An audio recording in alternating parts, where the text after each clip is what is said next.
The Paris Olympics start tomorrow officially, and they're being called the first post-pandemic games. That's because the Tokyo Games, which were delayed until 2021, were the first Olympics held with 0 spectators, all because of those COVID restrictions. Now, many athletes said that the absence of family and friends had a negative impact on their performances. Jamie Yuccas spoke to Olympians this time around about how the Paris Games are a return to normalcy. The Olympics are a time when the world comes together. But during the Tokyo Games in 2021, the experience was anything but unifying. The stadiums were empty. We had to stay in the hotel. We couldn't go outside.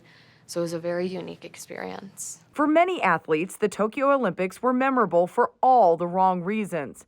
Crowdless venues, forced isolation, mask mandates, and the potential for a positive COVID test.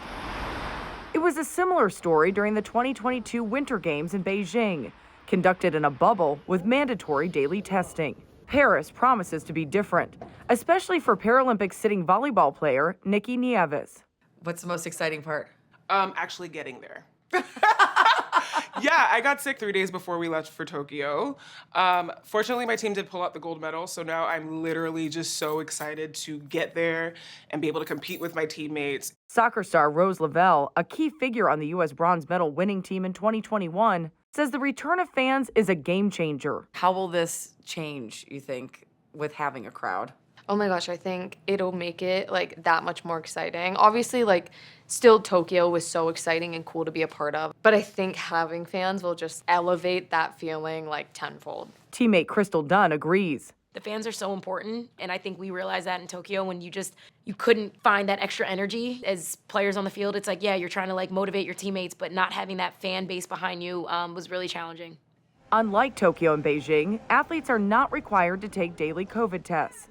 They can gather together in the Olympic Village and are allowed to stick around after their events conclude, giving many their first opportunity to explore the host city. Hopefully this go around, it's a more normal, a little more festival atmosphere, and it's in Paris. I mean, this is one of the world's great cities.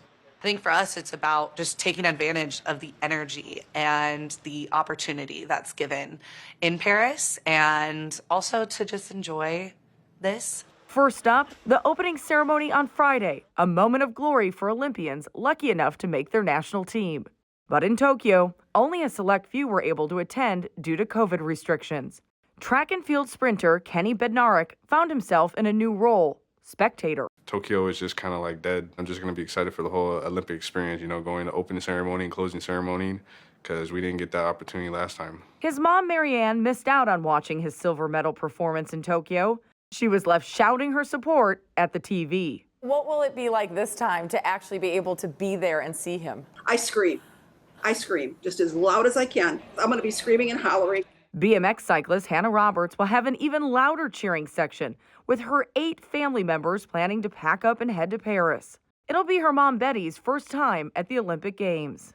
Being able to see all of the people that come out to support all the athletes, I think that's really important. That makes it worth the while. How do you think it'll change to be able to have family members there this time when you couldn't have them last time? I think it'll make it a lot more emotional for a lot of people, whether I do terrible, whether I do great. I like having my family there. Even for those of us covering the games, this is already a very different experience. We don't have that mandatory testing, just like the athletes. And we as a crew can now gather together and even have a meal together where we're not cut off by that plexiglass partition. Tony? That's a great point, Jamie. We were just talking about how you've covered, I think now, this is your 3rd Olympic Games. What are you most excited about? It's actually number 4. I got to do Rio back in 2016. So it's my 3rd Summer Olympics. And I'm most looking forward to, of course, I'm in Paris, croissants. Croissants. I can't argue with that. Yeah, absolutely. Enjoy, Jamie. You deserve it. Have a great time, Jamie. Enjoy Paris.